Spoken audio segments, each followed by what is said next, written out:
most recently, we've been talking about alignment and this liquid structure that you champion at Satalia, and that is becoming maybe easier and easier to administer thanks to AI. And you mentioned there that you could today already, and I agree with you that we have the capabilities in LLMs alone to be able to, if you were to ingest all of the important parts of your company's digital footprint. And I think it's the gluing the pipes together. It's a data engineering problem of getting, all the Slack conversations, all the phone calls, all the Zoom calls.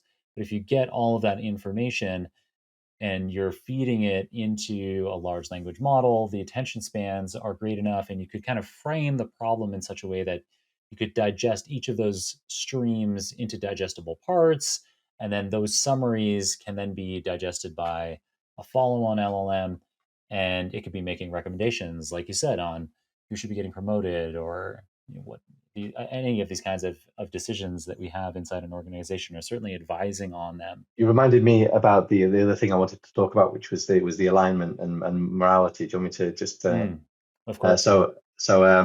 So one of the initiatives that Consium is kicking off is an initiative that we call Moral Me. You might have come across the MIT Moral Machine. MIT launched this website that essentially was the trolley problem, where you have a choice: do you kill, a robber that's just robbed a bank, or two children crossing a road? And it gave you lots and lots and lots of scenarios, and it would crowdsource the answers. So what we're doing is we're actually going to launch an app soon called Moral Me, which allows people to submit moral dilemmas, and that could be any moral dilemma that you can imagine. Let's imagine you're sitting on an airplane in economy class, and you've been upgraded to business class. Do you decide to give that to your neighbor who's never been in business class or something? I mean, that's a moral dilemma. So we're going to allow people to upload, submit moral dilemmas. And Reddit, by the way, is a fantastic source of moral dilemmas if you're a Reddit fan. And then we're going to obviously then crowdsource people's answers to those moral dilemmas. And of course, your demographics, your religious beliefs, your age, your personal circumstances will determine or dictate how you answer those moral dilemmas.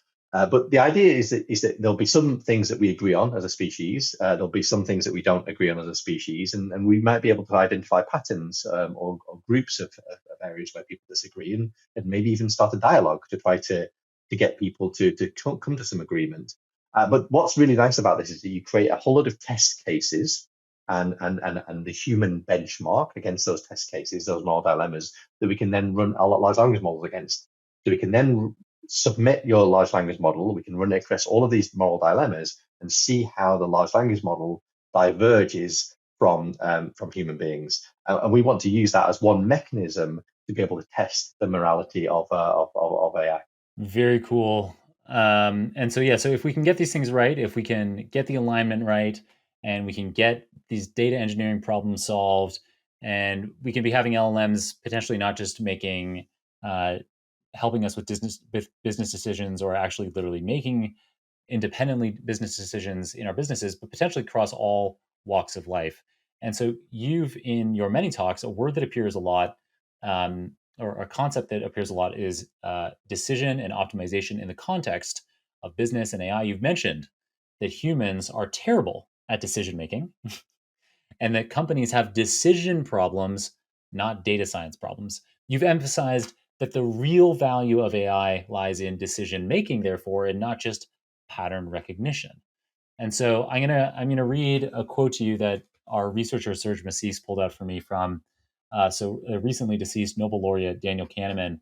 In his book Noise, he wrote that humans are unreliable decision makers. Their judgments are strongly influenced by irrelevant factors such as their current mood, the time since their last meal, and the weather.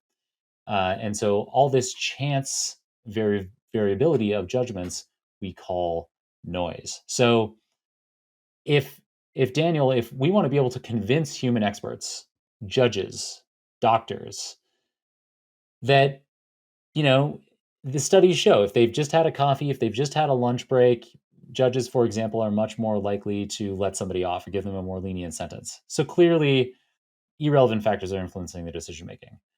How do we convince these experts who have spent their life believing that they've been developing expertise and that they are the expert, they should be trusted. How do we um, how do we allow them to recognize their susceptibility to noise and to lean on AI instead? Oh, it's a great question, isn't it? I think first of all, you need to be curious and you need to go and read, thinking fast and slow and noise and like Dan Ariely's Predictably Irrational. There's plenty and plenty of books out there that show our dysfunctions in our ability to make certain decisions, as well as our irrational or logical fallacies that we fall victim to.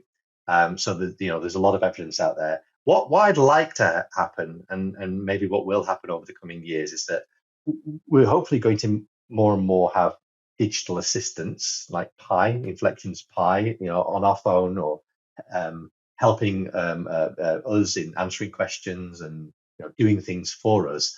Those digital assistants actually are not digital assistants. They are digital twins. They're learning off you, your data, and ultimately they are going to try to represent and understand you. Those digital twins, though, are going to be potentially be a lot more rational than you. And so perhaps what we could have is a situation where we have a digital representation of you that is guiding you and helping you make sure that we don't make poor decisions. And me, with my marketing hat on now at WPP, we have to not only figure out how to learn and activate human beings, we have to learn to activate and market to AIs, which is a completely new paradigm shift for marketing. Unlock a market to AIs, Yeah, like as the customer. yeah, because AIs are going to start making decisions, purchasing decisions on our behalf. Right, right, right. Of course.